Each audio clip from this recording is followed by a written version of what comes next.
Hey y'all, welcome to day 8, even though it's day 9 because I missed yesterday. So you'll get to today probably, or we'll just go from here. But today we're talking about stop measuring your life by someone else's timeline. And I'm going to give you the things that are right to say because they're true. But I'm also going to honor, and I try to do that throughout the book, honor the fact that even though it's right to say, it doesn't mean that your feelings automatically go in that direction.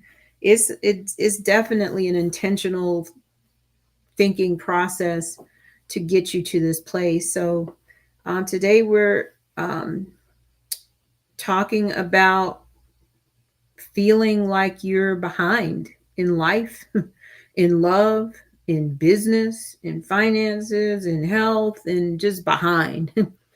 and And we know that that's because partly because our story doesn't match whomever else.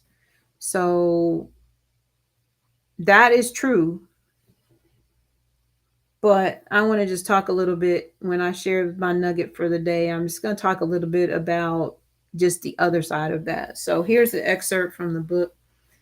And I quote, "When you measure your life against someone else's timeline, you rob yourself of the joy in your own journey.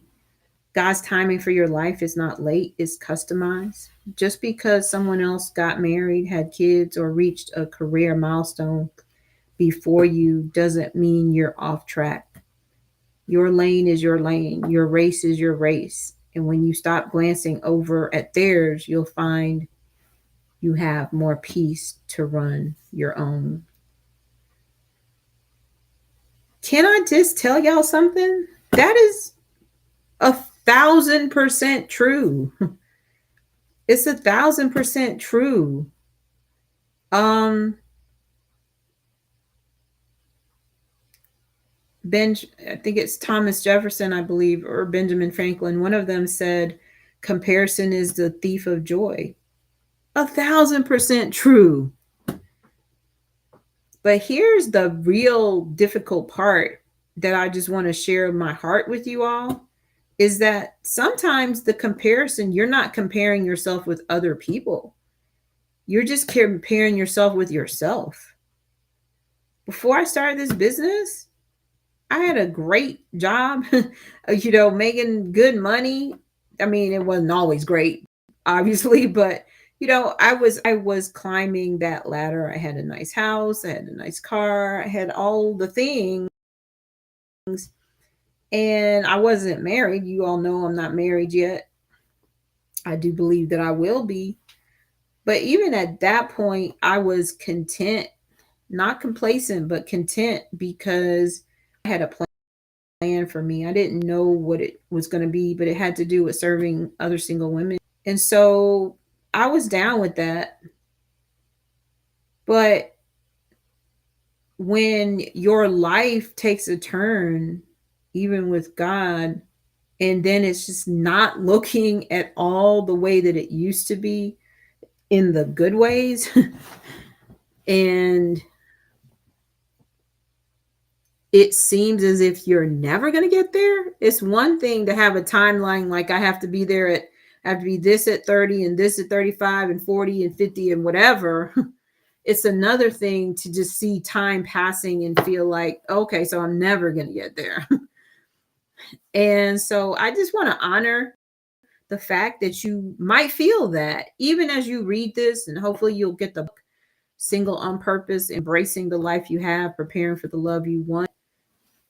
Literally everything in the book is true. Literally everything in the book I believe and I have lived. But I honor I honor the fact that there are moments in our life when, as much as we know that this is true here, our heart is still breaking. The heart is still hurting. And we can do all of the things that the book says do. And I have.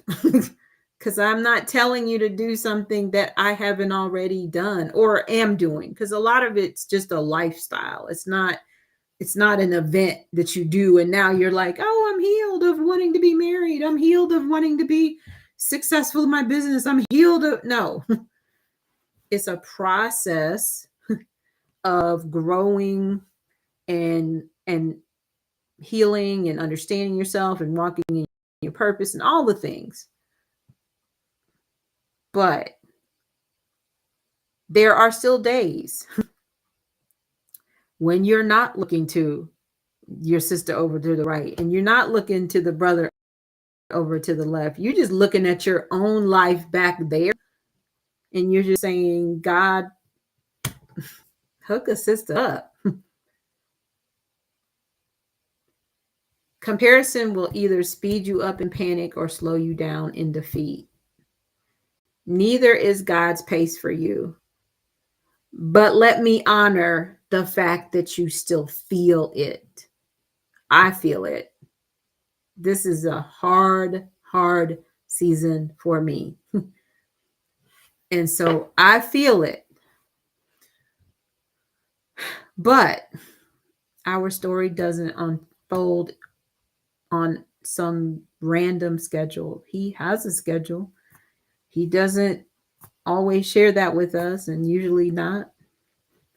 And so I'm challenging you as I'm challenging myself to trust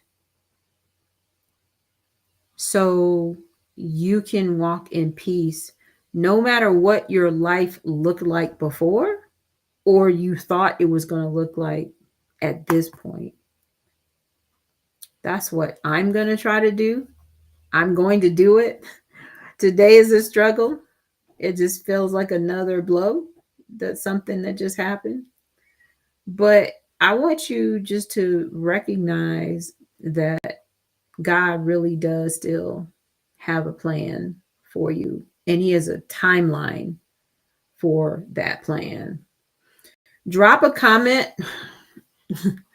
if you can resonate with that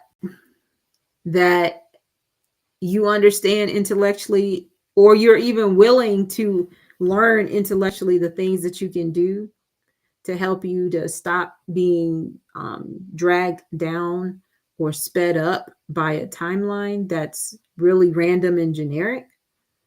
But also, what's one area of your life where you need to stop comparing and start trusting God's timing?